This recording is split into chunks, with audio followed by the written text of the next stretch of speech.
Your eternal soul's enslavement, did you divine our dark arrangement? Oh, look at that. We're already live.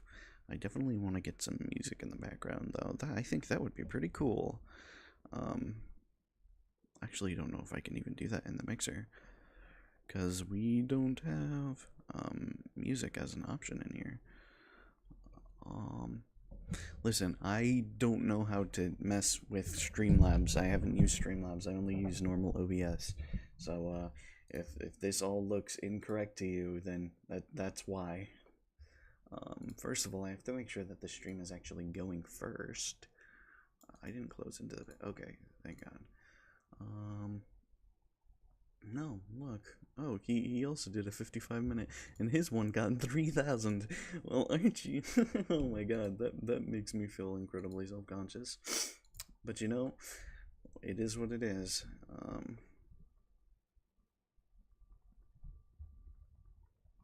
So there we go. That's proof that, at the very least, it's live. It looks so weird seeing just a PNG instead of... It's not as good as quality. But let's go ahead and advertise that I'm live. Reading into the pit, live on YouTube right now. If you wanna watch, feel free. And then let's go ahead and get a nice picture going with that too.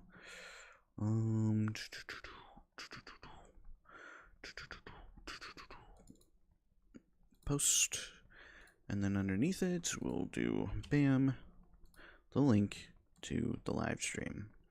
Okay, well, I suppose we should actually get into reading this book. I feel like we should have some music in the background. Let me go see if I can find how to get my music set up. Because I've never used this, so I don't really know how this whole system works. Because I'm tempted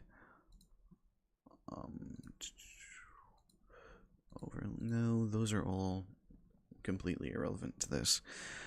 How do I create an additional source outside of... I just know how to use OBS. I don't know how to use Streamlabs. This is so cucked. Open performance window. Go to vertical viral.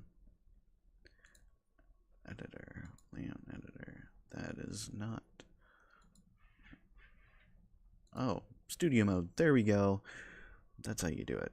So then I would just click over to... Okay, yeah, that's good. That's good. Browser. Where's browser? Because no, loading has music, doesn't it? No, it doesn't. Interesting. Do I not have a media device for music? Interesting. So that means I'm going to have to add one.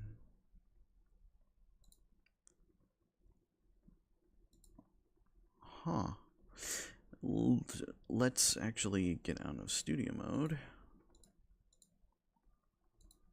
Oh, perfect.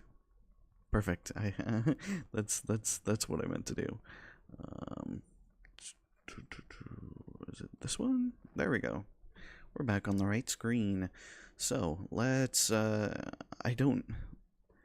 see if you guys can just hear the music if I play it. I'll have to go and check my own thing, because you know, music in the background can be pretty nice.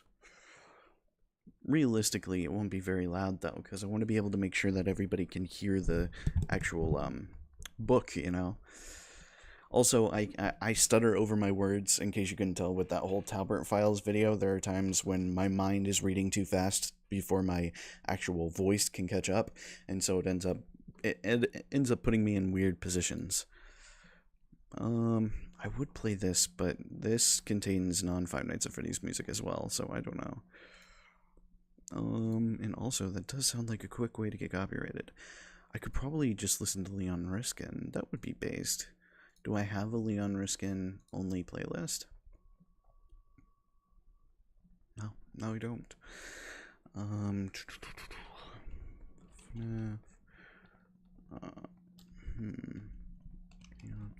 Riskin. 1 hour? Maybe? Maybe we can just do that. Where Dreams Die.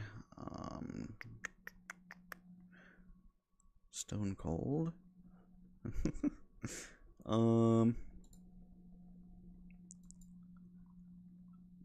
Yes, Stuck Inside. That sounds like a good way to get a copyright strike. No, thank you. Why do none of the Help Wanted 2 soundtracks have extended versions? That's really lame.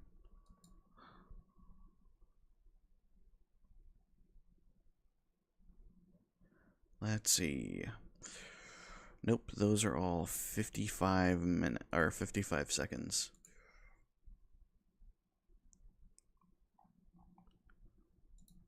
Let's just go FNAF World OST or sister location OST extended.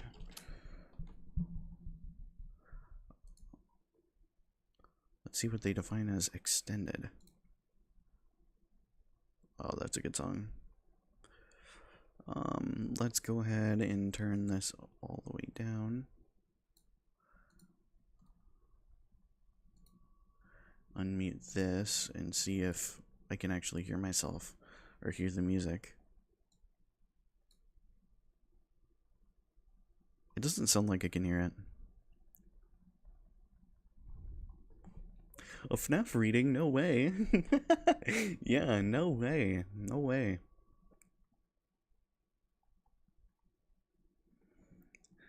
I don't think that you guys can hear the music, which sucks. But I can't tell. Well, here, let's see.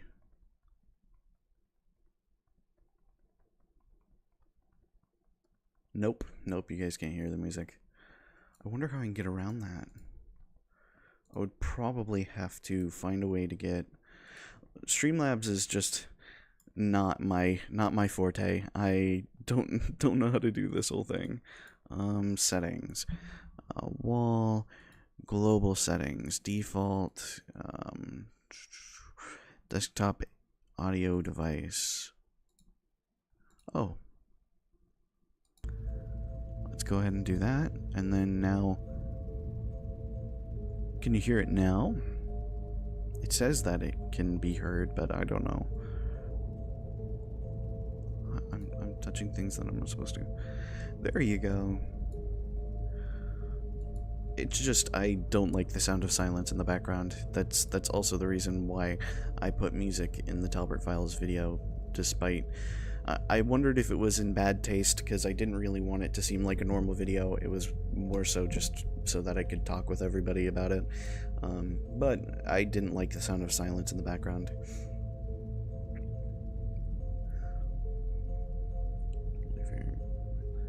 Yeah. It makes it feel like you're not just sitting. I just hate the sound of silence. Silence makes me feel like I'm just talking to a screen versus the music. It like tricks my mind, a feedback loop where it feels like I'm actually talking to something, which sounds weird, but that's just how it feels. I wonder if I can pop this out so that way I can have the chat over top of the website Stop, I don't want to go to settings, I want to go, oh wait, no, that might be my way to do it. I just prefer OBS so much better. I wish OBS would just allow me to do this stuff without having to... Pop out chat, there we go. Would allow me to do that kinds of stuff without having all these problems. But no, you can only have one, which is so stupid. Okay, there we go. I can read the chat and read the book at the same exact time. Okay, so this is a live read of Into the Pit. I don't know how far I'm going to get. Probably it will probably only be book 1.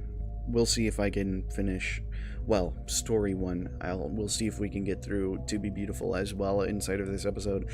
But I'm planning on doing these every Tuesday for the next few whiles, so that way I can just get all of Frights done, and then right after Frights it'll be into the Tales of the Pizza Blacks, and then that way I have an archive of all of the books, because chances are, even once I've finished all of these books, I'm going to end up forgetting an awful lot of information throughout them. And so at the very least I have these videos out there, so that way I can sit, because depending on some days, I like to listen to the sound of my own voice, and so just being able to hear me talk and then going through and writing down the sorts of things that I hear while I'm basically, it's my own free audiobook that I can use at any time, which is pretty cool. And so that way I don't have to actually go through and read again, because that was one of my biggest reasons for why I didn't like these books. I'm not a big reader. It's from books when making a theory. Yeah, it's very I like having all of this stuff available for me to get at any time, especially since once I have this, I'll be able to use it for like not quotes. Quotes. I'll be able to use basically the audio from these live streams and stuff, and I'll be able to take them and use them elsewhere. So that way, if I want to actually discuss a certain topic, instead of just like taking a picture of the thing, I can sit there and show them the exact I can show them this. Yeah. Because it's a lot easier to clip something than have to go through into these books, look for the specific sentence, crop it, versus just watching a video and being able to go take a clip and send it to somebody.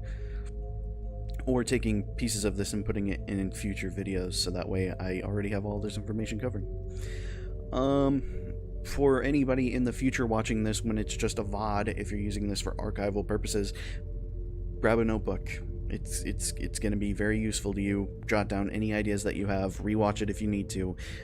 These books are going to be important. There are going to be certain stories that aren't going to be important, but they exist. The pieces of them are still going to be important. Some of them aren't canon, some of them are canon. It's just better to have all this information down somewhere and write down what you think is important, or well, that could end up getting you into a lot of trouble, but genuinely try to write down what's important.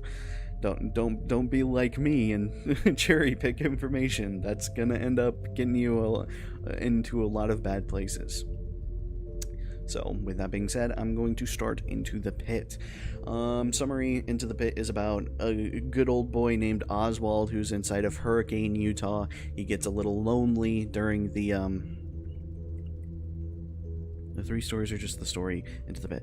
We're going to see. I don't know how long it's going to take me to actually cover just this story, because I have plans around 7 o'clock, and it's already borderline 6 o'clock here for me, so that means I'm probably going to go as far as I can within an hour. If I can get through 1 or 2 stories, I would love that, but I don't know if I'm going to be able to get through the entire book. I'll try and read it at a normal pace, not too fast, but not too slow, so that way because most of the time I watch my own videos, and basically any video that I watch in 2 times speed, and I want to make sure that all of my words are actually comprehensible, but also at a fast enough pace where it's not going to take 2 hours for this entire video to be done. You know what I'm talking about?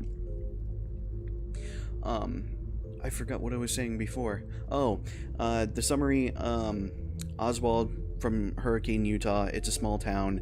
All of his friends are off doing other things during the summer, but he's bored and alone. His best friend has already moved away, and so he has nothing to do, and while his father is at work, he ends up going to the library, and when he gets bored at the library, he ends up heading over to Jeff's Pizza in order to grab some pizza and a drink, and he basically hangs out there. One of the days, he's extremely angry at his father, and so he jumps into an old ball pit that's in the back of Jeff's Pizza, and it ends up taking him back to 1985, in which he watches these animatronics and stuff that used to be at this pizza location and hanging out with his friends inside of this location, and he ends up getting used to being there, to the point where one of the days when he comes in, everything's all chaotic, and everyone's screaming and people are running around calling names and stuff, and we end up finding out that that's because 6 children ended up going missing, and Oswald is lured into the back by some mysterious person and ends up seeing the 6 children, and that is essentially the summary of Into the Pit. And we're going to get into the absolutely delicious story we have here on our hands. The dead possum's still there. Oswald was looking out the passenger window at the gray, furry corpse on the side of the road. Somehow, it looked even deader than it had yesterday. Last night's rain hadn't helped. "Nothing looks deader than a dead possum," Oswald's dad said. I told you I'm going to be tripping on my words. I'm sorry about this. "Except this town," Oswald mumbled, looking at the boarded-up storefronts in the display windows, which were displaying nothing but dust. "What's that?" Dad said. He was already wearing that stupid red vest they put him in when he worked at the deli counter at the snack space. Oswald wished he'd wait to put it on until after he dropped him at school. "This town," Oswald said, louder this time. "This town looks deader than a dead possum." His dad laughed. "Well, I don't guess I can argue with that. 3 years ago, when Oswald was 7, there had actually been stuff to do here. A movie theater, a game, a card store, and an ice cream shop with an amazing waffle cones.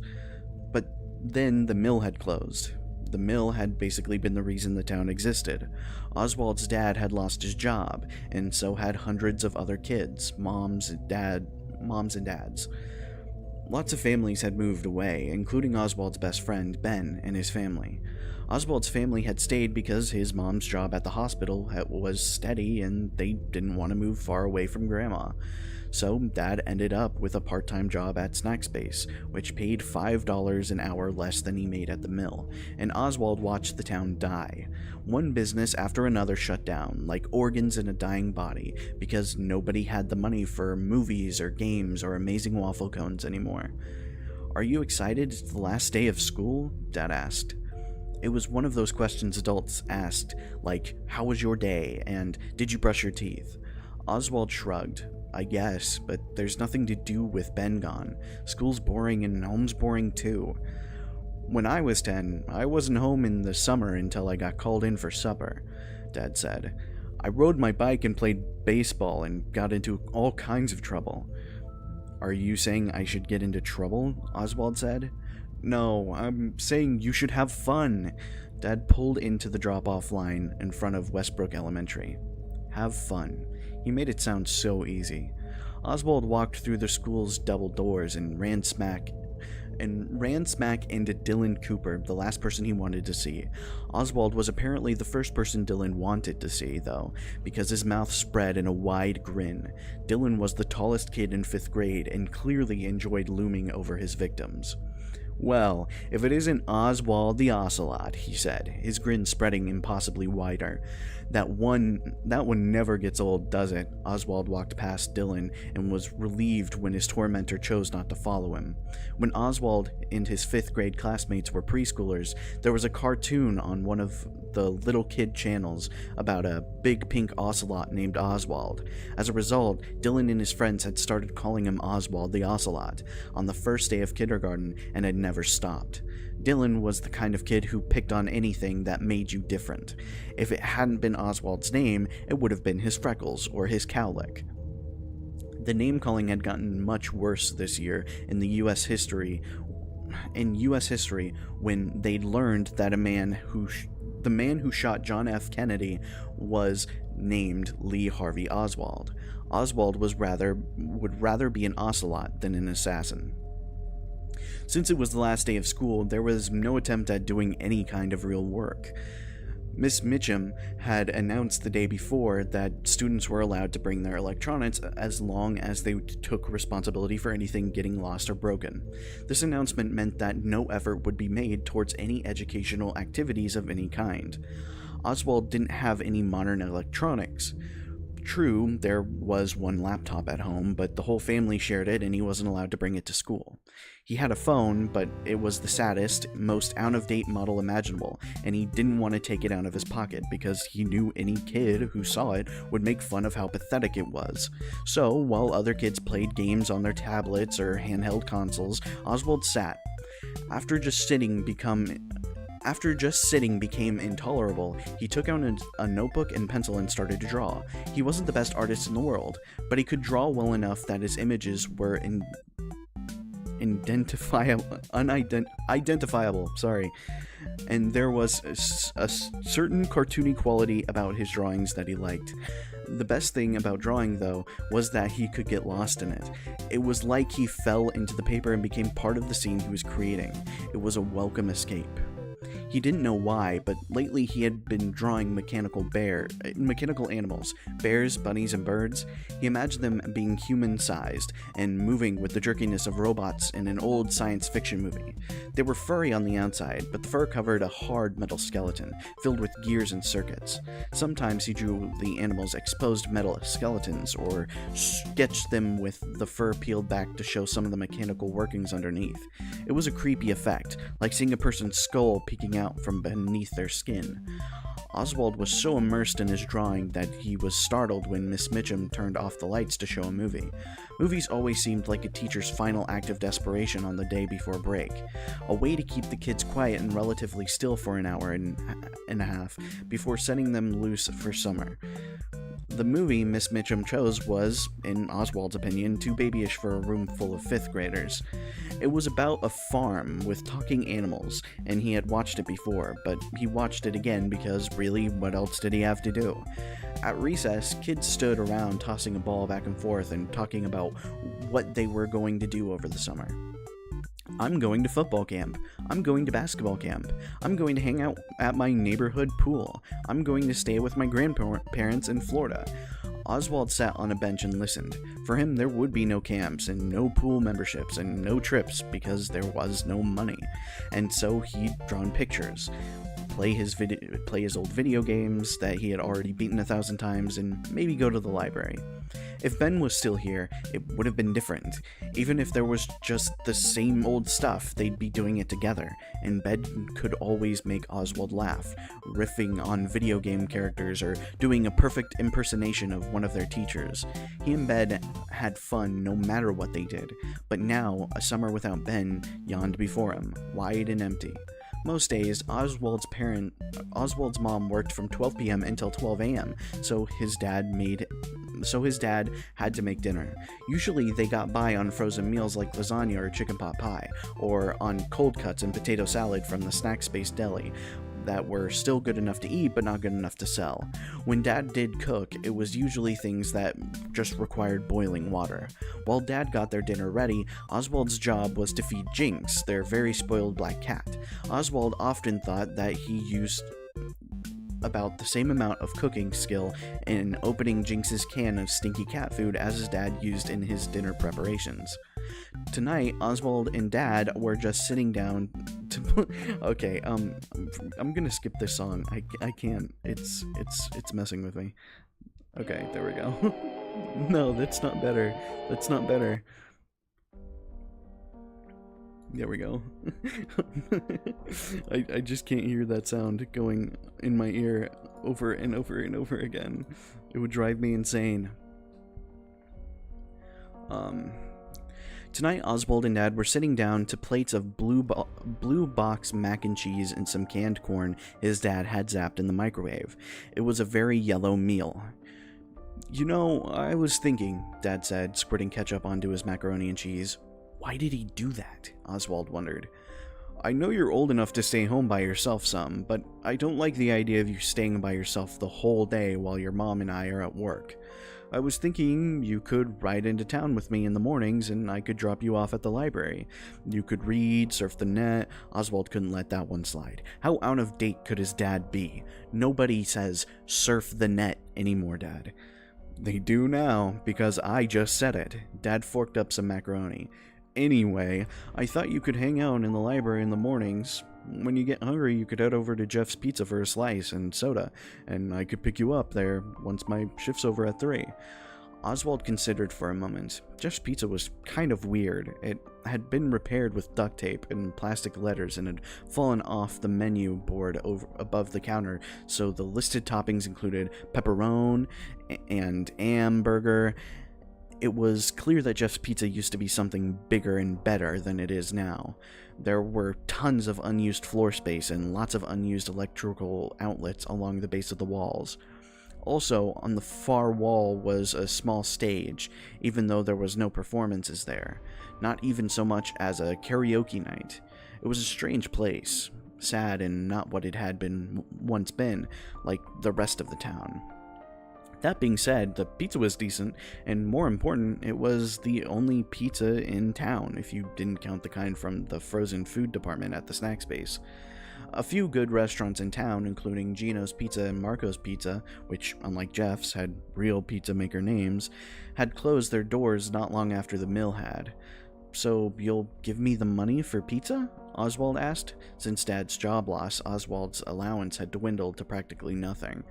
Dad smiled, a kind of sad smile, it seemed to Oswald.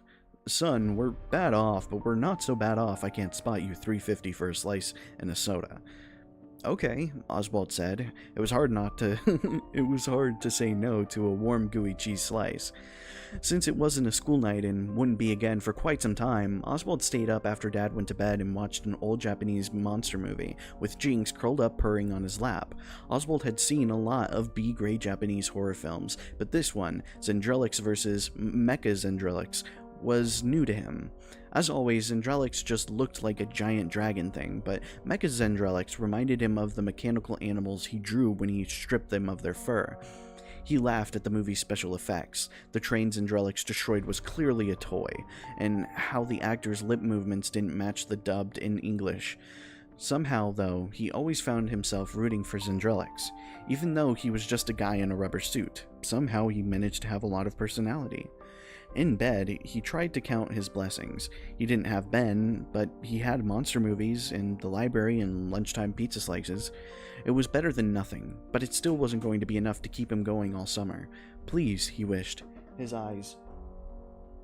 I'm reading. Can I help you? Go. Sorry. But he had monster movies and library and lunchtime pizza slices. It was better than nothing, but it still wasn't going to be enough to keep him going all summer. Please, he wished, his eyes closed tight. Please let something interesting happen. Oswald woke to the smell of coffee and bacon. The coffee he could do without, but the bacon smelled amazing. Breakfast meant time with his mom, often the only time he got with her until the weekend. After one necessary stop, he hurried down the hall to the kitchen. "Well, look at that. My rising 6th grader has risen." Mom was standing over the stove in her fuzzy pink bathrobe, her blonde hair pulled back in a ponytail, flipping. "Oh, yum. Were those pancakes?" "Hi, Mom." She opened her arms. "I demand a morning hug." Oswald sighed like it annoyed him, but he went over and hugged her. It was funny. With Dad, he always said he was too old for hugs, but he never turned down Mom's open arms. Maybe it was because he didn't get to spend much time with her during the week. While he and Dad spent so much time together, they sometimes got on each other's nerves. He knew Mom missed him and felt bad for having to work such long hours, but he also knew that since Dad's job at the snack space was just part-time, Mom's long hours were most of the reason the bills were getting paid. Mom always said the adult life was a fight between time and money. The more money you earned to spend on bills and necessities, the less time you got to spend with your family. It was a difficult balance. Oswald sat down at the kitchen table and thanked his mom when she poured his orange juice. "First day of summer break, huh?" Mom went back to the stove to scoop up a pancake with her spatula. "Uh-huh." He probably should have tried to sound more enthusiastic, but he couldn't muster the energy. She slid the pancake onto his plate and then served him 2 strips of bacon. "Not the same without Ben, huh?" He shook his head. He wasn't going to cry. Mom ruffled his hair. "I know, it's a bummer, but hey, maybe a new friend will move to town." Oswald looked at her hopeful face. "Why would anyone move here?" Okay, I see your point, Mom said, piling another pancake. But you never know, or maybe somebody cool already lives here, somebody you don't even know yet. Maybe, but I doubt it, Oswald said. These pancakes are great, though. Mom smiled and ruffled his hair again. Well, I've got that going for me anyway. Do you want more bacon? If you do, you'd better grab it before Dad gets in and vacuums it all up. Sure. It was Oswald's personal policy never to refuse more bacon. Go away. People in this house, I swear. The library was actually kind of fun. He found the latest book in the science fiction series he liked in the manga that looked interesting. As well, as always, he had to wait forever to use the computers because they were all taken by people who looked like they had no place else to be. Men with scraggly beards, wearing layers of ratty clothing, two thin women with sad eyes and bad teeth. He waited his turn politely, knowing that some of these people used the library for shelter during the day, then spent the night on the streets. Jeff's Pizza was as weird as he remembered. The big empty space beyond the booths and tables was like a dance floor where nobody danced. The walls were painted in a pale yellow, but they always have used cheap paint or only one coat, because shapes of whatever had been on the walls before were still visible. It had probably been some kind of mural with people or animals, but now it was just shadows behind a thin veil of yellow paint. Oswald sometimes tried to figure out what the shapes were, but they were too blobby to make out. Then there was a stage that never got used, standing empty but seemingly waiting for something, though a feature even weirder than the stage lay in the back right corner. It was a large rectangular pen surrounded by yellow netting, but it had been roped off with a sign saying "Do not use." The pen itself was filled with red, blue, and green plastic balls that had probably been brightly colored once, but now were faded and fuzzy with dust. Oswald knew the ball pits had been popular features in kiddie playlands, but had largely disappeared because of concerns about hygiene. After all, who was going to disinfect all of those balls? Oswald had no doubt that if the ball pits had still been popular when he was little, his mom wouldn't have let him play in one. As a licensed practical nurse, she was always happy to point out places she found to be too germy to play in, and when Oswald would complain that she never let him have any fun, she'd say, "You know what's not fun? Pink eye." Except for the empty stage and the ball pit, the strangest feature in Jeff's Pizza was Jeff himself. He seemed to be the only person who worked there, so he both took orders at the counter and made the pizzas, but the place was never crowded enough that this was a problem. Today, like all other days, Jeff looked as if he hadn't slept in a week. His dark hair was sticking up in weird places, and he had alarming bags under his bloodshot eyes. His apron was stained with both recent and ancient tomato sauce. "What can I get you?" he asked Oswald, sounding bored. "A cheese slice and an orange soda, please," Oswald said. Jeff stared off into the distance as though he had to think about whether the request was reasonable one or not. Finally he said, "Okay, $3.50. One thing you could say about Jeff's pizza slices: they were huge. Jeff served them on flimsy white paper plates that were soon stained with grease, and the corners of the triangles always overlapped the plate's rims. Oswald settled into a booth with his slice and soda. The first bite, the tip of the triangle, was always the best. Somehow the proportions of all the flavors in that bite were perfect. He savored the warm, melty cheese and tangy sauce, and the pleasantly greasy crust. As he ate, he looked around at a few other customers. A pair of mechanics from the oil change place had folded up their pepperoni slices and were eating them like sandwiches. A table full of office workers clumsily attacked their slices in plastic forks and knives, so they wouldn't drip sauce on their ties and blouses, Oswald guessed. After Oswald finished his slice, he wished for one more, but he knew he didn't have the money for it, so he wiped off his greasy fingers and took out his library book. He sipped his soda and read, falling into a world where kids with secret powers went to a special school to learn how to fight evil. "Kid?"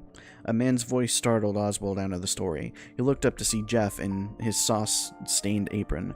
Oswald figured he had outstayed his welcome. He had sat in a booth reading for 2 hours after he had bought a meal and cost less than $4. "Yes, sir," Oswald said, because politeness never hurt. "I got a couple more cheese slices that didn't sell at lunch. You want them?" "Oh," Oswald said. "No thanks. I don't have any more money." He wished he did, though. On the house, Jeff said. I'd just have to throw him out anyway. Oh, okay, sure, thanks. Jeff picked up Oswald's empty cup. I'll get you some more orange soda while I'm at it. Thanks. It was funny. Jeff's expression never changed. He looked tired and miserable, even when he was being extra nice. Jeff brought 2 slices stacked on a paper plate and a fresh cup of orange soda. Here you go, kid, he said, setting down the cup and the plate. Thank you. Oswald wondered for a minute if Jeff felt sorry for him, if Jeff might think he was terribly poor, like the homeless people who hung out all day at the library, instead of just regular, barely making ends meet poor that he was. But then Oswald figured if there was free pizza sitting in front of you, maybe it wasn't time to worry about the reasons for it. Maybe it was time to eat. Oswald had no problem polishing off the 2 huge slices for the past month. His appetite had been unstoppable. When Mom cooked him piles of pancakes in the morning, she said he must be having a growth spurt, causing him to eat like he had a hollow leg. His phone vibrated in his pocket the second he sucked down the last of his soda. He looked at his dad's text. We'll be out front at Jeff's in 2 minutes. Perfect timing. It had been a good day. The days at the library and Jeff's Pizza started to add up. The first couple of weeks had been great, but now the library didn't have the next book in the series he was trying to read, and he had grown bored with his online fantasy game, which, while advertised as free, now wouldn't let him advance any further without paying money.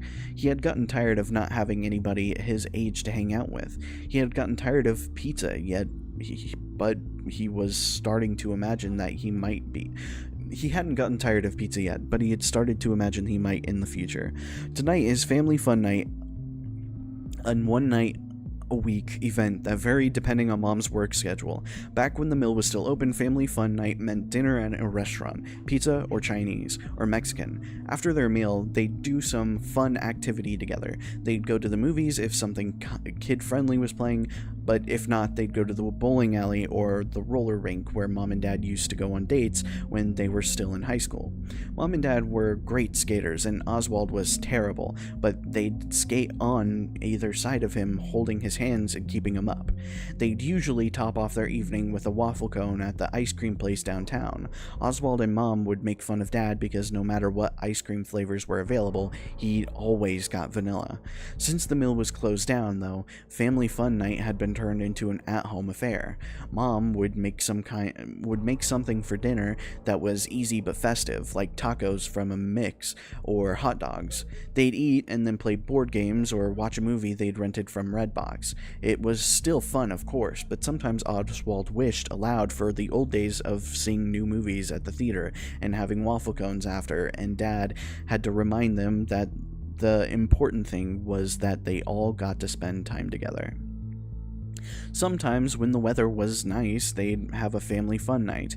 They'd pack a picnic of cold cuts and salads, courtesy of the snack space, and head over to the state park. They'd eat their dinner at a wooden table and watch the squirrels and birds and raccoons. Afterward, they'd go for a walk on one of the hiking trails. These outings were always a nice change, but Oswald was also aware of why these were the only family fun nights that ever got them out of the house. Picnics were free. Tonight, they were staying in. Mom had made spaghetti and garlic bread. They had played a game of Clue, which Mom won as she usually did, and now they were piled up on the couch together in their pajamas with a huge bowl of popcorn between them, watching a remake of an old science fiction movie.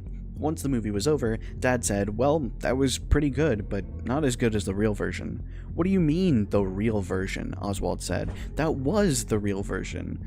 "Not really," Dad said. "I mean, it was set in the same universe as the real version, but it was kind of a cheap knockoff of the one that came out when I was a kid." Dad always had to be so opinionated. He could never just watch something and enjoy it. "So the best movies are always the ones that you watched when you were a kid," Oswald said. "Not always, but in this case, yes." Dad was settling in. Oswald could tell for one of his favorite things, a good argument. "But the special effects in the original version stink," Oswald said. "All those puppets and rubber masks." "I'll take a puppet or a model over CGI any day," Dad said, leaning back on the couch, propping his feet on the coffee table. "That stuff is so slick and fake. It's got no warmth, no texture, and besides, you like those old Zendrillix movies, and the special effects in those are terrible." "Yeah, but I just watched those to make fun of them, Oswald said, even though he really did think Zendrelix was pretty cool. Mom came in from the kitchen with bowls of ice cream. Not as good as the waffle cone place, but nothing to turn your nose up at either. Okay, if you guys don't cut out the nerd argument, I'm going to pick the next movie we watch, and it's going to be a romantic comedy. Oswald and Dad shut up immediately. That's about what I thought, Mom said, passing around the bowls of ice cream. As Oswald was laying in bed sketching his mechanical animals, his phone vibrated on his nightstand. There was only one person other than his parents who ever texted him. Hey, Ben had typed on the screen. Hey back. That is a weird way for that to be worded. Okay. Hey back, Oswald typed. How's your summer? Awesome. At Myrtle Beach for vacation. It's so cool. Arcades and mini golf everywhere. Jealous, Oswald typed, and he meant it. A beach with arcades and mini golf really did sound awesome. Wish you were here, Ben typed. Me too. How's your summer? Okay, Oswald texted. He was briefly tempted to make his summer sound cooler than it was, but he could never lie to Ben. Been going to the library a lot. Lunch at Jeff's Pizza. That's all? It did sound pathetic compared with a family trip to the beach. He texted, pretty much, yeah. I'm sorry, Ben texted, and then, that pizza place is creepy. They chatted a little while longer, and although Oswald was happy to hear from Ben, it was also sad that his friend was so far away and having such a good time without him. Monday morning, and Oswald was in a bad mood. Even his mom's pancakes didn't help. In the car, Dad turned up the radio too loud. It was some stupid song about a tractor. Oswald reached for the knob and turned it down. Hey dude, driver picks the music, you know that, Dad said. He turned the awful song back up even louder. It's bad music, Oswald said. I'm trying to save you from yourself. Well, I don't like those video game songs you listen to, Dad said, but I don't just barge into your room and turn them off. Yeah, Oswald said, but I don't force you to listen to them either. Dad turned the radio down. What's with this attitude, son? Whatever's bothering you, it's not just that I like country music. Oswald didn't feel like talking, but clearly he was being forced to, and once he opened his mouth, he was surprised to feel complaints erupting from him like lava from a volcano. I'm tired of every day being exactly the same. Ben texted me yesterday. He's at Myrtle Beach having an amazing time. Having an awesome time. He wanted to know what I was doing, and I told him I was going to the library and Jeff's Pizza every day, and you know what he texted back? I'm sorry, and that pizza place is creepy. Dad sighed. I'm sorry we can't go on vacation and have an awesome time, Oz.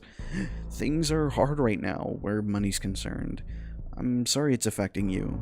You're a kid. You shouldn't have to worry about money. I'm hoping they'll move me to full-time at the store in the fall. That'll help a lot. And if I get promoted to deli manager, it'll be another $1.50 an hour.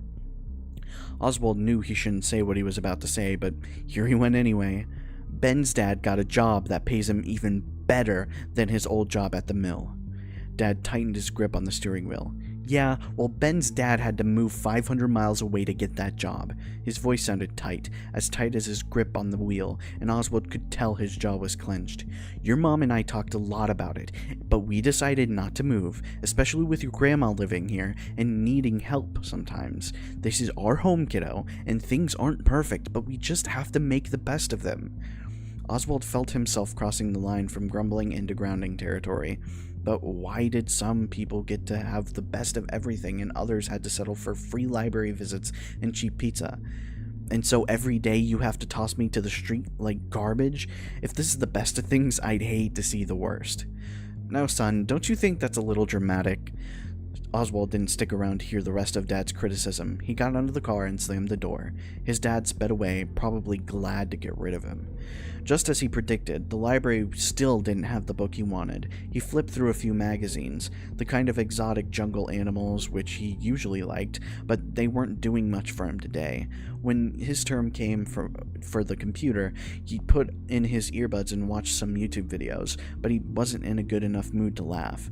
At lunchtime, he sat in Jeff's Pizza with his slice and soda. Every day a cheese slice. If his dad wasn't so stingy, he'd give him another dollar so he could have pepperoni or sausage. But no, it had to be the cheapest pizza you can get. Sure, money was tight, but really, was another dollar a day really going to break the bank? Looking around the place, Oswald decided Ben was right. Just Pizza was creepy. There were those shadowy painted over figures on the walls, the dusty abandoned ball pit, and when he thought about it, Jeff was kind of creepy too. He looked 100 years old, but was probably just 30. With those heavy-lidded bloodshot eyes and stained apron and slow speech and movement, he was like a zombie pizza chef. Oswald thought about his argument with his dad that morning. Soon, Dad would be texting him, expecting him to come outside of the car. Well, today was going to be different. Today, Dad would have to come and find him. There was one perfect place to hide. Oswald was going into the pit. The pit was pretty gross, really, obviously untouched for years, and plastic spheres were covered in gray fuzzy dust, but hiding there would be a great prank on his dad who has been dropping him off and picking him up like somebody's dry cleaning, would actually have to get out of the car and make an effort for a change. Oswald wouldn't make it easy for him either. Oswald took off his shoes. Yes, the ball pit was disgusting, but at least... dude, I'm thinking I'm gonna have to go get some water here in a second. But at least getting into it would make today different from all other days that had come before. He climbed into the pit and felt the balls parting to make room for his body. He moved his arms and legs. It was like a little swimming. It was a little like swimming, if you could swim in dry plastic spheres. He found his footing at the bottom of the pit. Some of the balls were strangely sticky, but he tried not to think about why. If he was going to trick his dad, he was going to have to go all the way under. He took a deep breath, as if he were about to jump into a swimming pool, and fell to his knees. That put him in up to his neck. Wiggling around so he was sitting on the pit's floor, put his head under too. The balls spread apart, far enough that he could breathe, but it was dark and made him feel claustrophobic. The place stank of dust and mildew. Pink eye, he could hear his mother's voice saying. You're going to get pink eye. The smell really was getting to him. The dust tickled his nose. He felt a sneeze coming on, but he couldn't move his hand through the spheres fast enough to reach his nose and muffle it. He sneezed 3 times, each one louder than the one before. Oswald didn't know if his dad was looking for him yet, but if he was, the sneezing ball pit was probably giving away his location. Besides, it was too dark and too gross in there. He had come up for air. As he rose, his ears were assaulted by the sound of beeping electronics and yelling and kids laughing. It took a few seconds for his eyes to adjust from the darkness of the pit to the brightness that now surrounded him, the flashing lights and vivid colors. He looked around and muttered, Toto, I don't think we're in Kansas anymore. The walls were lined with shiny arcade cabinets housing games he heard his dad talk about from his own childhood. Mrs. Pac-Man, Donkey Kong, Frogger, Q*bert, Galaga. A neon-lighted claw machine displayed plush blue elf-like creatures and orange cartoon cats. He looked down at the pit and realized he was surrounded by little kids wallowing in strange, clean, and now brightly colored plastic orbs. He stood over the preschoolers like a giant. He stood out of the pit to find his shoes, but they were gone.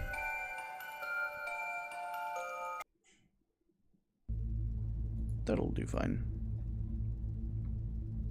Standing on the colorful carpet in his sock feet, he looked around. There were lots of kids his age and younger, but there was something different about them. Everyone's hair was styled and fluffy, and the boys wore polo shirts in colors lots of guys wouldn't get caught dead in, like pink or aqua. The girls' hair was almost unbelievably big, with bangs that stood out from their foreheads like claws. They wore pastel-colored tops that matched their pastel-colored shoes. The colors, the lights, the sounds. It was a sensory overload. And what was that music? Oswald looked around to see where it was coming from. Across the room on a small stage, a trio of animatronic animals blinked their big blank eyes, opened and closed their mouths, and pivoted back and forth in sync with a jangly, annoying song. There was a brown bear, a blue rabbit with a red bow tie, and some kind of bird girl.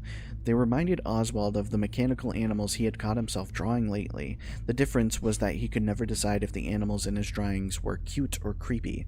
These were creepy. Strangely, though, the dozen or so little kids surrounding the stage didn't seem to think so. They were wearing birthday party hats. and having a great time. When the smell of pizza hit Oswald's nose, he understood. He was still in Jeff's Pizza, or more accurately, what Jeff's Pizza had been before Jeff took it over. The pulpit was new and not roped off. All of the outlets on the wall had arcade games plugged into them, and he turned around to face the left wall, and the shapes of the shadows on the wall of Jeff's Pizza was a mural of the same characters performing on the stage. The brown bear, blue rabbit, and bird girl. Below their faces were the words Freddy Fazbear's Pizza.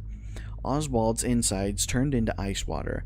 How had this happened? He knew where he was, but he didn't know when it was or how he got there. Somebody bumped into him, and he jumped more than was normal.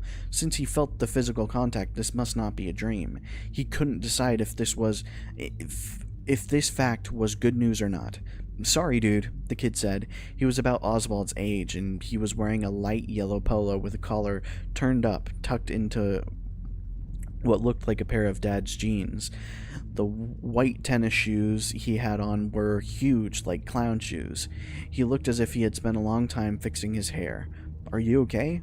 "Yeah, sure," Oswald said. He wasn't sure if he was actually okay, but he didn't know how to begin to explain his situation. "I've not seen you here before," the kid said.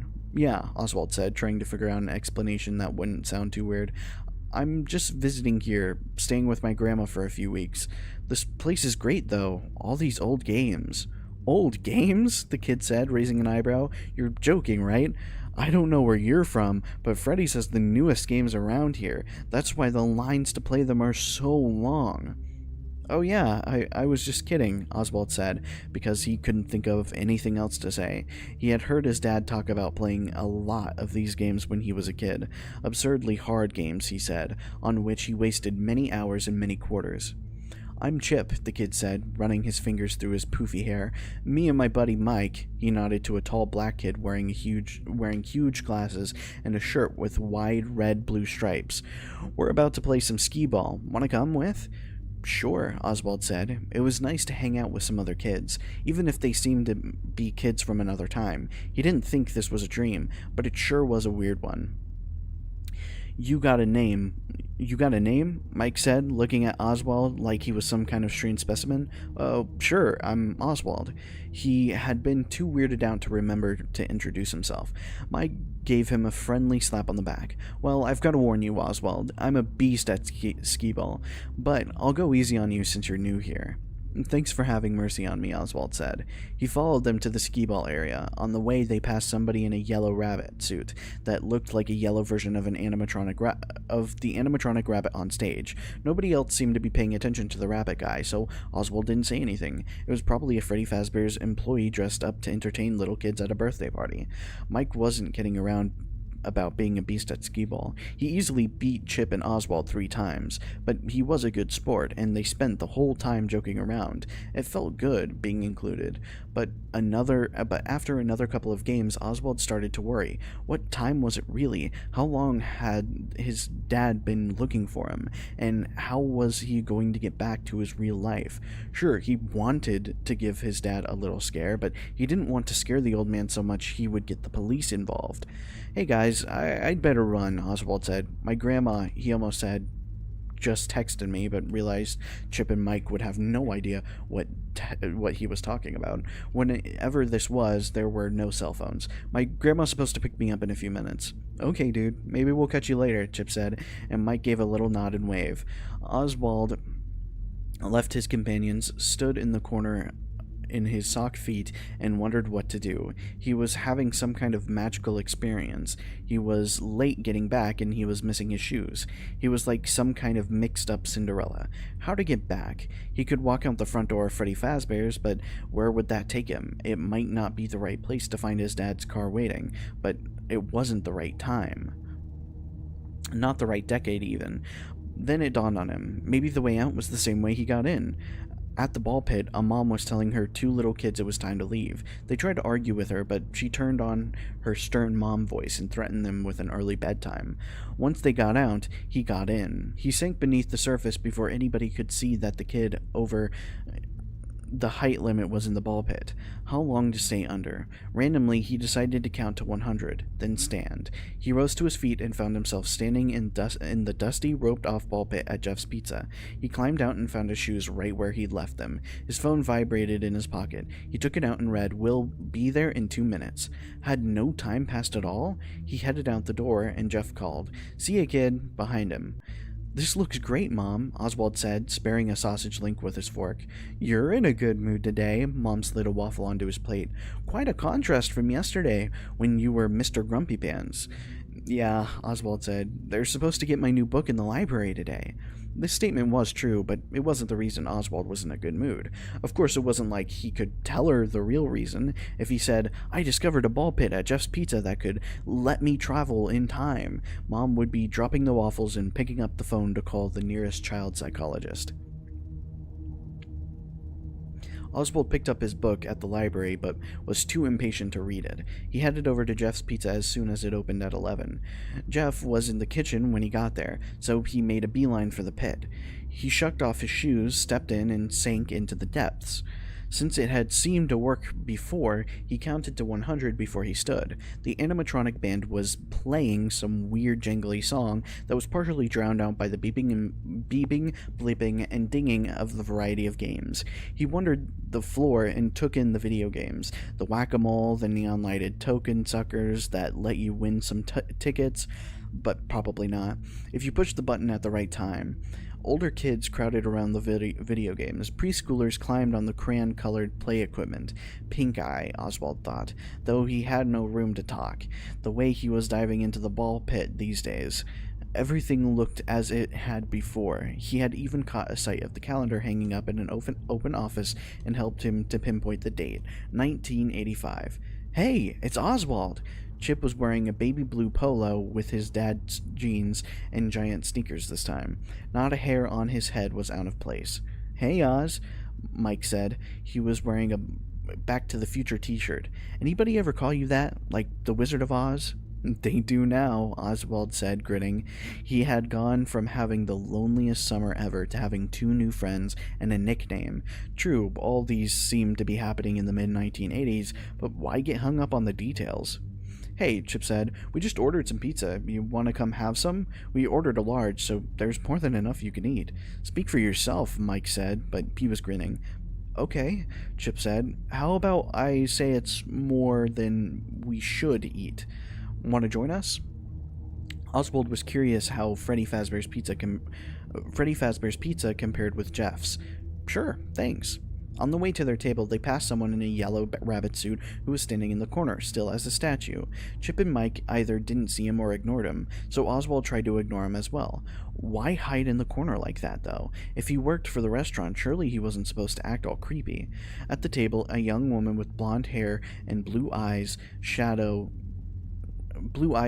served them with a large pizza and a pitcher of soda. In the background, the animatronic band played on. The pizza was pepperoni and sausage with crispy crust. A nice change from plain cheese slices. "You know," Mike said between bites, "when I was little, I loved Freddy Fazbear's Band. I even had a stuffed Freddy I used to sleep with. Now, I look up at that stage and those things give me the creeps." It's weird, huh? How stuff you like when you, as a little kid, gets creepy when you're older. Chip helped himself to another slice. Like clowns. "Yeah, or dolls," Mike said between bites. "Sometimes I look at my sister's dolls all lined up on a shelf in her room, and it's like they're all staring at me." Or like that guy in a yellow rabbit costume, Oswald thought, but he didn't say anything. After they demolished the pizza, they played some skee-ball. Mike mopping the floor with them, but being really nice about it. Oswald didn't worry about time anymore, because apparently time here didn't pass in the same way as his own time zone. After skee-ball, they took turns playing air hockey in pairs. Oswald was surprisingly decent at it, and even managed to beat Mike once. When they started to run low on tokens, Oswald thanked them for sharing their wealth and said he hoped to see them again soon. After they said their goodbyes, Oswald waited until no one was looking and disappeared into the pit. Hanging out with Chip and Mike turned into a regular thing. Today, they weren't even playing games. They were just sitting at a booth, drinking sodas and talking, trying to ignore the animatronic animals' annoying music as much as they could. "You know what movie I liked?" Chip said. His polo shirt was peach-colored today. Oswald loved the guy, but really, didn't he own one shirt that wasn't the color of an Easter egg? The Eternal Song. "Seriously?" Mike said, pushing his huge glasses up on his nose. "That movie was so boring." I was like, "The Eternal Song is the perfect title for a movie because I don't think it's ever going to end." They all laughed, and then Chip said, "What did you think of it, Oz?" "I haven't seen that one," Oswald said. He said that a lot when hanging out with Chip and Mike. Oswald always listened to them talk about movies and shows they had liked. When they had mentioned one he didn't know, he'd look it up online when he got home. He made a list of 80s movies he wanted to watch and checked the TV listings under the DVR to see when any of them might be showing. Oswald participated in Chip and Mike's conversations as much as he could. It was kind of like being a foreign exchange student. He sometimes had to fake his way through by smiling and nodding and being generally agreeable. "Man, you need to get out there more," Mike said. "Maybe you can go to the movies with Chip and me sometime." "That'd be cool," Oswald said, because what else could he say? "Actually, I'm from a distant future, and I don't think it's physically possible for me to see you any place but in Freddy Fazbear's Pizza in 1985. They'd both think it was a joke on Mike because his favorite movie was Back to the Future. "Name one movie you've seen that you really like," Chip said to Oswald. "I'm trying to figure out what your taste is." Oswald's mind went blank. "What's a movie from the 80s? E.T.? E.T.? Mike slapped the table, laughing. "E.T. was like 3 years ago. You really do need to get out more. Do they not have movie theaters where you come from?" "They do," Oswald thought, "and they have Netflix and PlayStation and YouTube and social media," but he didn't say that. Of course there was technology Chip and Mike talked about that had only the vaguest knowledge of, like VCRs and boomboxes and cassette tapes. And he constantly had to remind himself not to talk about things like cell phones and tablets and the internet. He tried not to wear t-shirts with characters in reference that might confuse them or other customers at 1985 Freddy Fazbear's. "Yeah, we definitely need to bring you up to date," Chip said. "If only you knew," Oswald thought. "Hey, do you want to go play some games?" Mike said. I feel the skee ball calling me, but I promise I'll go easy on you guys." Chip laughed. "No, you won't. You'll murder us." "You guys go ahead," Oswald said. "I think I'll just stay at the table." "What, and watch the show?" Mike said, nodding in the direction of the creepy characters on stage. "Is something wrong? If you suddenly decided you like Freddy Fazbear's music, we need to get you out fast." "No, nothing's wrong," Oswald said, but really something was. For his first few visits to 1985 Freddy Fazbear's, it hadn't even occurred to him that he was basically mooching off Chip and Mike's generosity, because he never had any money of his own, and even if he wasn't broke in his own time zone, would the money he brought from the present day even work in 1985? It was kind of pitiful being broke in 2 decades. Finally, he said, "I just feel like I'm always taking your money because I never have any." "Hey dude, it's cool," Chip said. "We hadn't even noticed." "Yeah," Mike said. "We just figured your grandma never gave you any money. I know my grandma doesn't, except when it's my birthday." They were being really nice, but Oswald still felt embarrassed. If they had talked about his lack of money, they meant they had noticed it. "How about I go hang out with you while you play?" Oswald said. When he stood up, he felt a strange heaviness in his pockets. Something in them was so heavy he felt like his jeans might fall down. He reached in his pockets and pulled out double handfuls of 1985 Freddy Fazbear's game tokens. He produced handful after handful and dumped them on the table. "Or we could play using these," he said. He had no idea how to explain the magic that had just occurred. "I guess I forgot I was wearing these pants, the ones that had all the tokens in them." Chip and Mike looked a little confused, but then they grinned and started raking the coins from the table into their empty soda cups. Oswald did the same. He decided to just go with the weirdness. He didn't know how the tokens got there, but then again, he didn't really know how he got there either. In the morning, Dad was driving him to the library. Oswald asked, "Dad, how old were you in 1985? "I was just a couple years older than you," Dad said, "and other than baseball, all I could think about was how many quarters I had to spend at the arcade." "Why do you ask?" "No reason in particular," Oswald said. "I've just been doing some research. Jeff's Pizza back before it was Jeff's Pizza. It was some kind of arcade, wasn't it?" "Yeah, it was." Dad's voice sounded strange, nervous maybe. He was quiet for a few seconds, then said, "But it closed." "Like everything else in this town," Oswald said. "Pretty much, yeah," Dad said, pulling up in front of the library. Maybe it was Oswald's imagination, but it seemed like his dad was relieved to get there to their destination, so he wouldn't have to answer any more of his questions. This song seems a little loud. There we go. Hopefully that's not too quiet. At 11 o'clock sharp, Oswald headed over to Jeff's Pizza, as had become his habit. With Jeff nowhere in sight, Oswald proceeded to the pit. After his count to 100, he stood. There were noises, but not the usual ones of Freddy Fazbear's screams, crying children, yells for help, the fast footfalls of people running, chaos. Were Chip and Mike here? Were they okay? Was anybody here okay?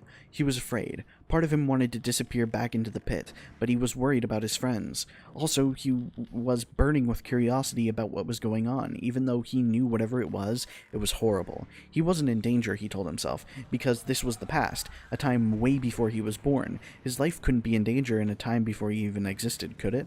His stomach in knots. He moved through the crowd, passing crying mothers running with their toddlers in their arms, past dads grasping children's hands and leading them swiftly towards the exit, their faces masks of shock. "Chip! Mike!" he called, but his friends were nowhere to be seen. Maybe they hadn't come to Freddy Fazbear's today. Maybe they were safe. Scared, but feeling as if he had to know what was happening, Oswald walked in the opposite direction from everyone else with the escalating feel of dread. In front of him stood the man in the yellow bunny costume. If it was a man under there.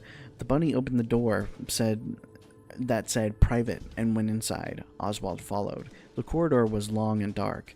The rabbit looked at him with blank eyes and an unchanging grin, then walked further down the hallway. Oswald wasn't chasing the rabbit. He was letting the rabbit lead him, as if he were in a terrifying version of Alice in the Wonderland, going down the rabbit hole.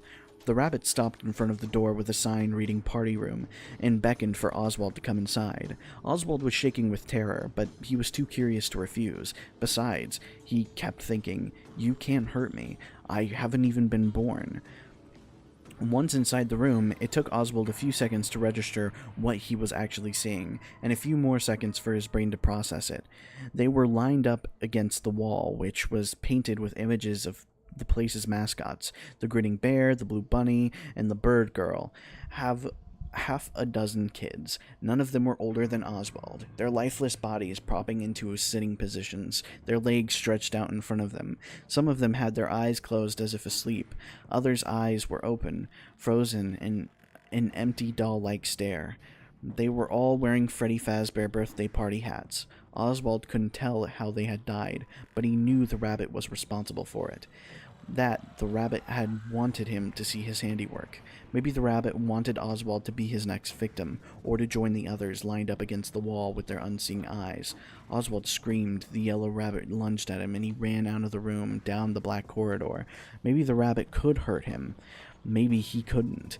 Oswald didn't want to hang around long enough to find out. He ran across the now empty arcade toward the ball pit. Outside, the police siren screamed matched Oswald's own. The rabbit ran after him, getting so close that a fuzzy paw brushed Oswald's back. Oswald dove. Let me go. Okay, yeah. Sorry. Oswald dove. I lost my place. Oswald dove into the pit. He counted to 100 as fast as he could. When he stood, the first thing he heard was Jeff's voice. "There's the little stinker." Oswald turned to see his dad stomping toward him while Jeff looked on. Dad looked furious, and Jeff didn't look happy either. Not that he ever did. Oswald stood frozen, too overwhelmed to move. His dad grabbed his arm and pulled him out of the pit. "What were you thinking of hiding in that old nasty thing?" Dad said. "Didn't you hear me calling you?" After Oswald was out, his dad leaned over the pit. "Look at how dirty this is. Your mother..." A pair of yellow arms reached out of the pit and pulled Dad under. The struggle would have been cartoonish if it hadn't been so terrifying.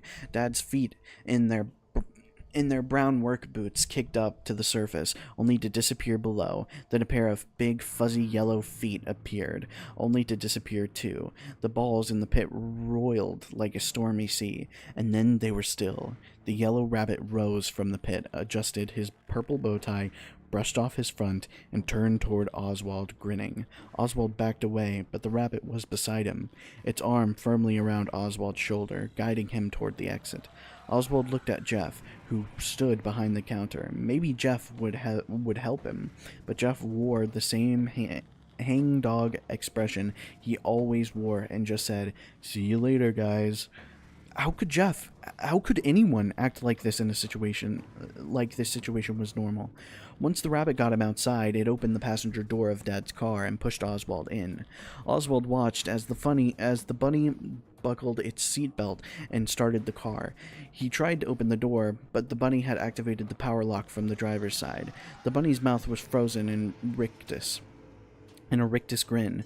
Its eyes stared blankly. Oswald pushed the unlock button again, even though he knew it wouldn't work. "Wait," Oswald said. "Can you do any of this? Can you even drive a car?"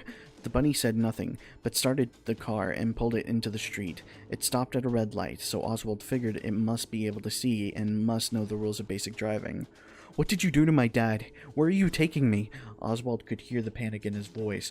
He wanted to sound strong and brave, like he was standing up for himself, but instead he just sounded scared and confused, which he was. The bunny said nothing. The car made a familiar right turn, then a familiar left, into Oswald's neighborhood. "How do you know where I live?" Oswald demanded. Still silent, the bunny turned into the driveway in front of Oswald's ranch-style home. "I'll run for it," Oswald thought. "As soon as this thing unlocks the car door, I'll run into a neighbor's house and call the police once I'm safely inside." The locks clicked, and Oswald jumped out of the car. Somehow the bunny was standing right in front of him. It grabbed his arm. He tried to break free, but its grip was too strong. The bunny dragged Oswald to the front door, then yanked off the chain around Oswald's neck that had held his house key. The rabbit turned the key into the door and shoved Oswald inside. Then it stood in front of the door, blocking the exit. Jinx the cat wandered into the living room, took one look at the rabbit, arched her back, puffed out her tail, and hissed like a cat on a Halloween decoration. Oswald had never seen her act scared or unfriendly before, and he watched as she turned her tail and fled down the hall. If Jinx knew this situation was bad, it must really be bad. "You can't do this," Oswald said to the rabbit, in tears. He didn't want to cry. He wanted to look strong, but he couldn't help it. This is kidnapping or something. My mom will be home soon, and she'll call the police." It was a total bluff, of course. Mom wouldn't be home until midnight. Would he even be alive by the time Mom got home? Was his dad even alive now? He knew the bunny would grab him if he tried to make some sort of run for the back door. "I'm going to my room now, okay? I'm not trying to escape. I'm just going to my room." He backed away and the bunny let him. As soon as he got inside his room, he slammed the door and locked it. He took deep breaths and tried to think. There was a window in his room, but it was too high to...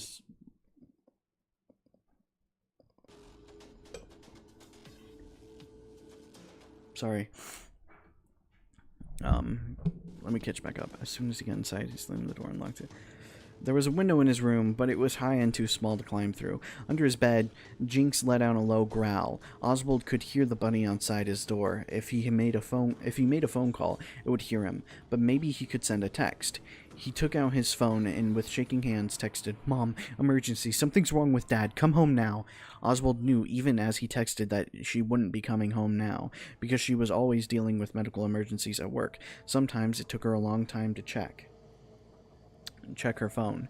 It was Dad who was It was Dad who Oswald was supposed to contact in the event of emergency, but obviously that wasn't going to work now.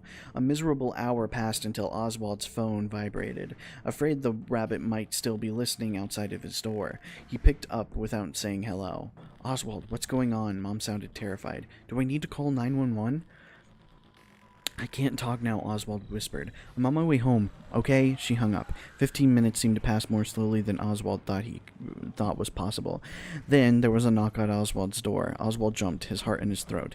Who is it? It's me, Mom said, sounded exasperated. Sorry. Open the door. He opened the door just a crack to make sure it really was her. Once he let her in, he closed and locked the door behind her. Oswald, you need to tell me what's going on. Mom's brow was furrowed with worry. Where to start? How to explain without sounding crazy? It's Dad. He's not okay. I'm not even sure he is. I'm not even sure where he is. Mom put her hands on both his shoulders. Oswald, I just saw your dad. He's laying on the bed in our bedroom watching TV. He made you a chicken pot pie for dinner. It's sitting in the stove. What? I'm not hungry. He tried to wrap his mind around his mom's words. You saw Dad?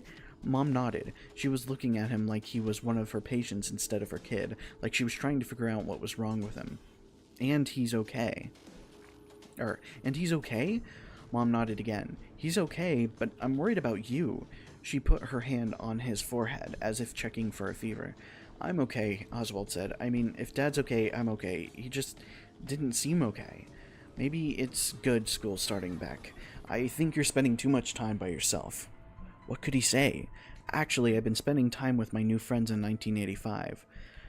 Maybe so. I probably should just go on to bed. I have to get an early start in the morning. I think that's a good idea, Mom said. She put her hands on his cheeks and looked him directly in the eyes. And listen, if you're going to text me at work, make sure it's a real emergency. You scared me. I thought it was a real emergency. I'm sorry. It's alright, honey. Get some rest, okay? Okay. After Mom left, Oswald looked under the bed. Jinx was still there, crouched in a ball like she was trying to make herself as small and invisible as possible, her eyes wide and looking terrified. It's okay, Jinxie, Oswald said, reaching under the bed and wiggling his finger at her. Mom said it's safe. You can come out now. The cat wouldn't budge. Oswald lay awake in his bed. If Mom said Dad was there and okay, then it must be true. Why would she lie? But Oswald knew what he had seen. He had seen the yellow thing, as he started to think of it, drag his dad into the pit.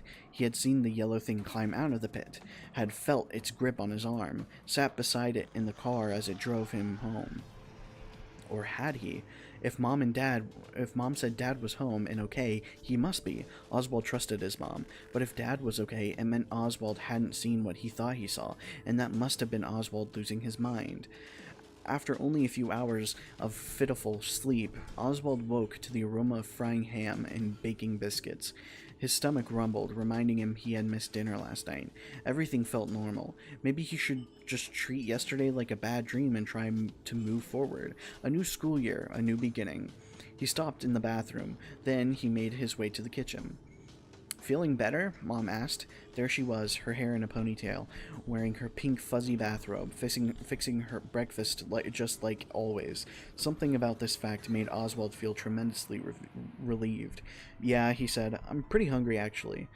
Now, that's a problem I can fix, Mom said. She set down a plate with 2 ham biscuits on it and poured him a glass of orange juice. Oswald ate the first ham biscuit in 3 bites. The yellow thing walked in and sat across from him at the breakfast table. Mom? Oswald's heart beat like a jackhammer in his chest. The ham biscuit sat heavy in his churning stomach. What is it, honey? Her back was turned as she fiddled with the coffee maker. Where's Dad? She turned around, the coffee pot in her hand. Oswald, your dad is sitting right across from you. If this is some kind of elaborate prank, you can cut it out right now because it's officially stopped being funny. She poured a cup of coffee and set it down in front of the yellow thing, which stared straight ahead, its mouth set in an unchanging grin. Oswald knew he wasn't getting anywhere. Either he was insane or his mom was. Okay, I understand. I'll cut it out. I apologize. May I be excused so I can get ready for school? Of course, Mom said, but she was looking at him kind of funny again. Oswald stopped in the bathroom to brush his teeth and then went to his room to get his backpack. He peeked under his bed to find Jinx still hiding there. Well, it's good to know there's somebody else in this family who has some sense, he said. When Oswald came back into the kitchen, the yellow thing was standing by the door, car keys in its paw. Is, Dad taking me to school? Oswald asked. He didn't know if he could still bear sitting beside it in the car again, hoping it was watching the road as it stared through the windshield with its empty eyes. Doesn't he always? Mom said. He could hear the worry in her voice. Have a good day, okay? Seeing no choice, Oswald got in the car beside the yellow thing.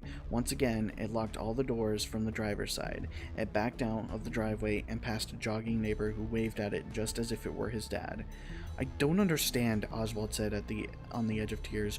Are you real? Is this real? Am I going crazy? The yellow thing said nothing, just stared at the road ahead. When it pulled up in front of Westbrook Middle School, the crossing guard and the kids at the crosswalk didn't seem to notice that the car was being driven by a giant yellow rabbit. Hey, Oswald said before he got out of the car. Don't bother picking me up this afternoon. I'll just catch the bus. The school bus was a big yellow thing he could handle. Because it was some kind of cosmic law, the first person Oswald saw in the hall was Dylan, his tormentor. Well, if it isn't Oswald the Give it a rest, Dylan, Oswald said, pushing past him. I've got way bigger problems than you today. It was impossible to concentrate in class. Usually Oswald was a pretty decent student, but how could he focus with his life and possibly his sanity falling apart? Maybe he should talk to someone. The school counselor or the school police officer, but he knew anything that came out of his mouth would sound dangerously crazy. How could he convince a police officer that his dad was missing if everybody who looked at the yellow thing saw Oswald's dad? There was no one to help him. Oswald was going to have to figure out how to solve this problem himself. At recess, he sat on a bench by the playground, grateful he didn't have to pretend to listen to a teacher and could just think.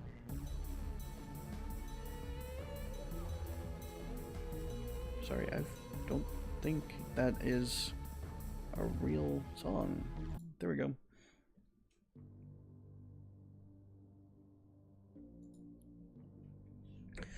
Okay. At recess, he sat at a bench by the playground, grateful he didn't have to pretend to listen to a teacher and could just think. He couldn't imagine how his life could get any weirder. The yellow thing seemed to think it was his father. This was weird enough, but why did everybody else think it was his father too? Do you mind if I share your bench? It was a girl Oswald had never seen before. She had curly black hair and big brown eyes and was holding a thick book. Sure, help yourself, Oswald said. The girl sat on the opposite end of the bench and opened her book. Oswald went back to his confusing thoughts.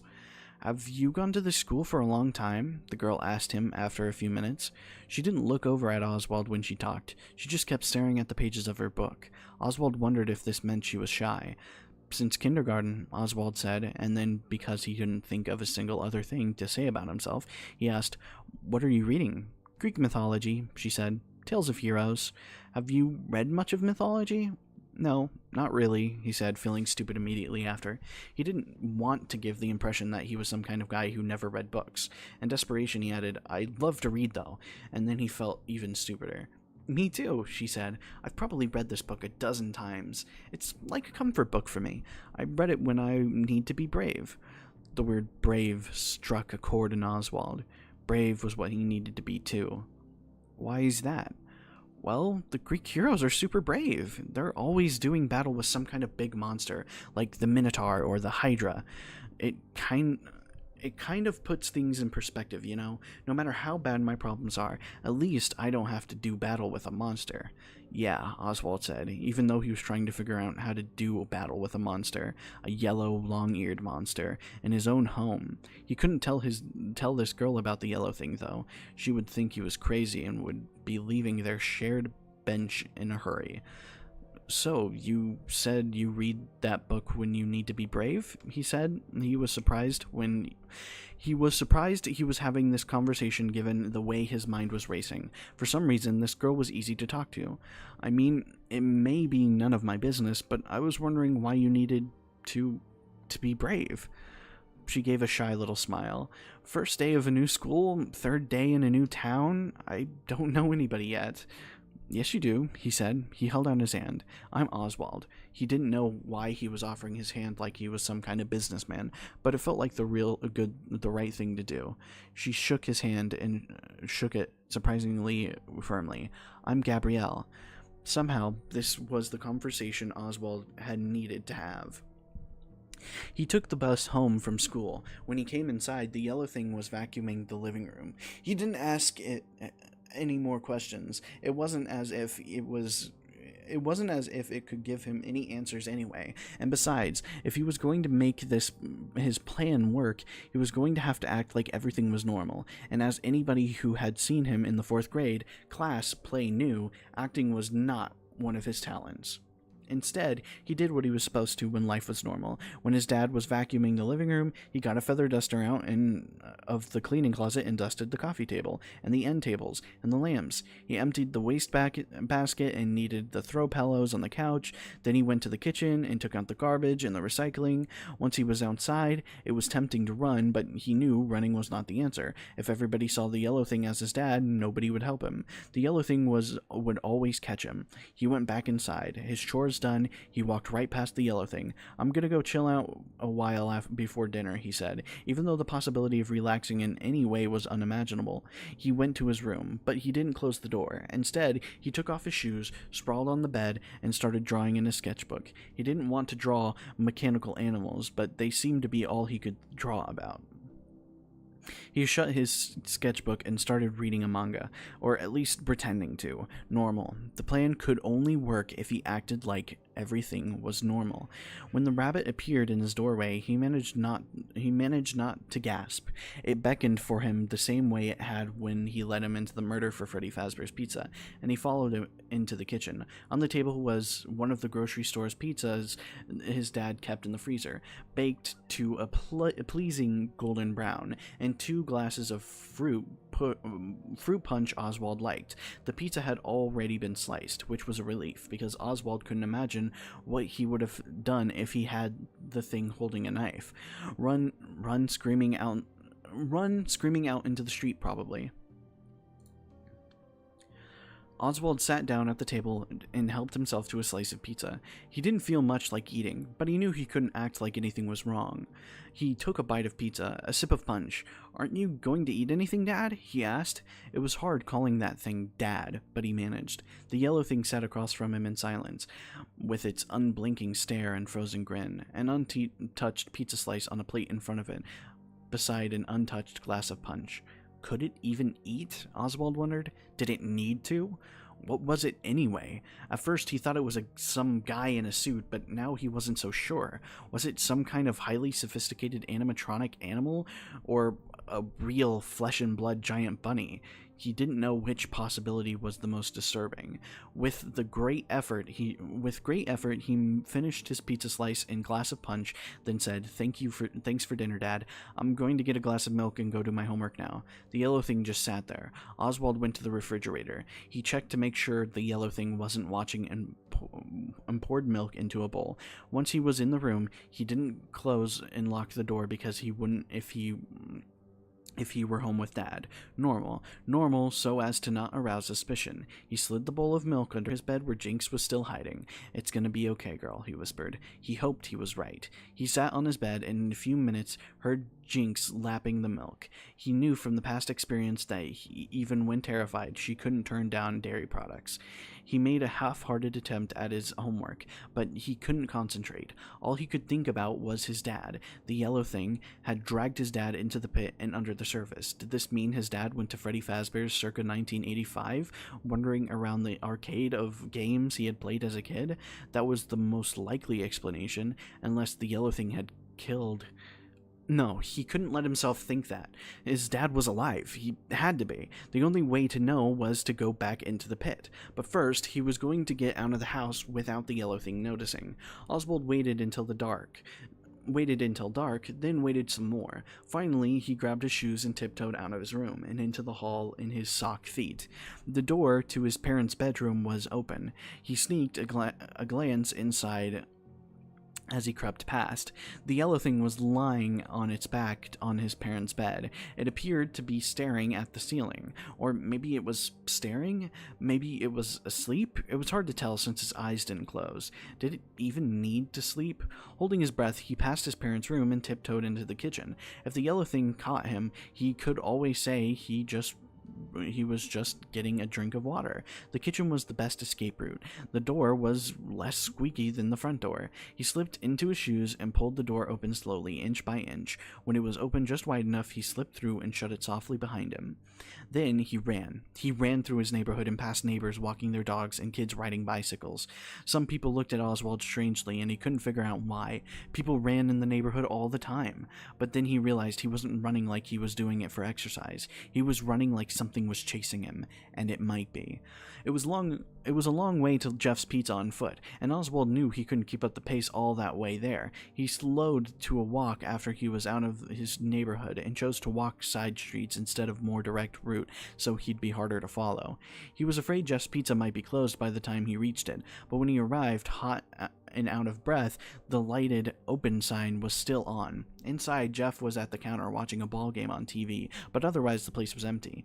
"You know, we just serve whole pizzas at night. No slices," Jeff said in his usual monotone.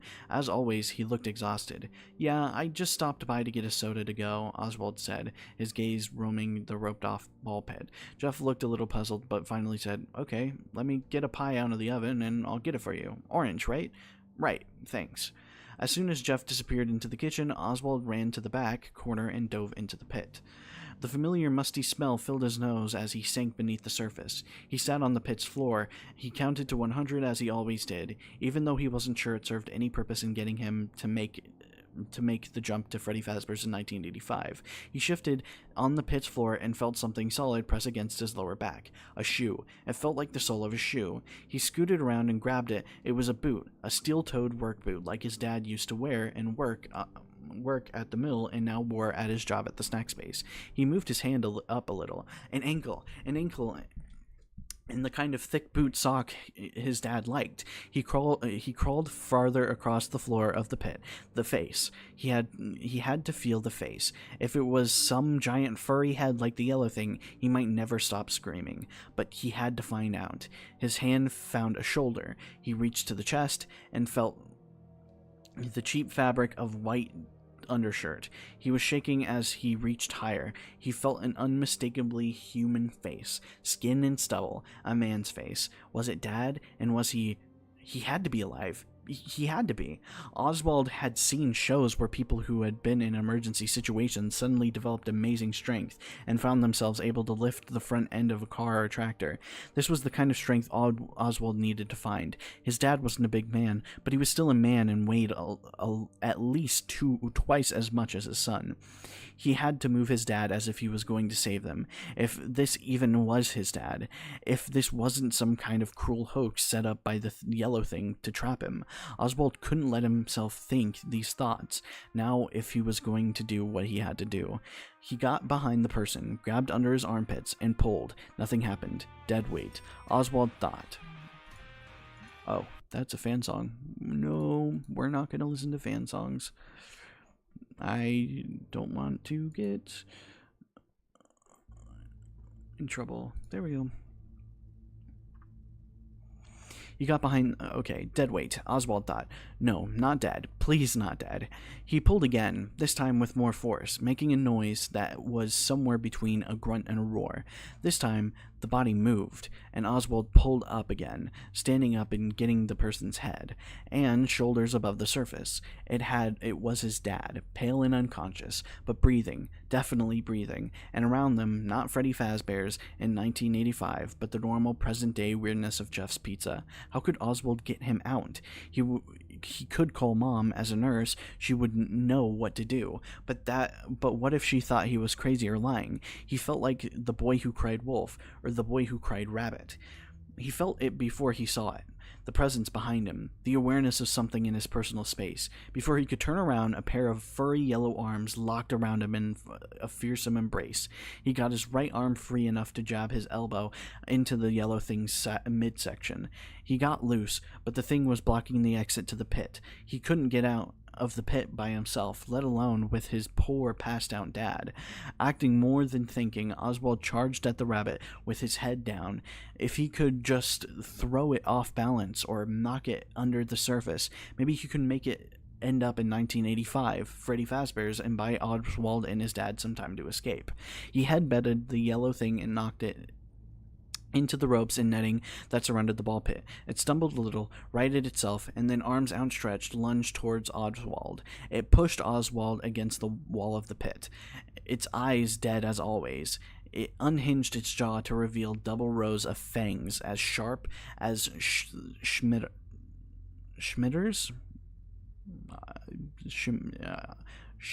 I'm just going to say Schmitter's.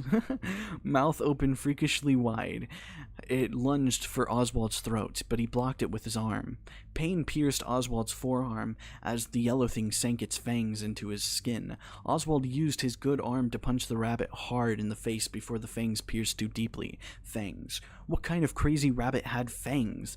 The thing's jaws released their grip, but there was no time to survey the damage because the thing was lurching toward Oswald's dad, its jaws wide open like a snake about to swallow its unsuspecting prey. Its fangs were red with Oswald's blood. Oswald elbowed the thing aside and moved between it and its still unconscious father.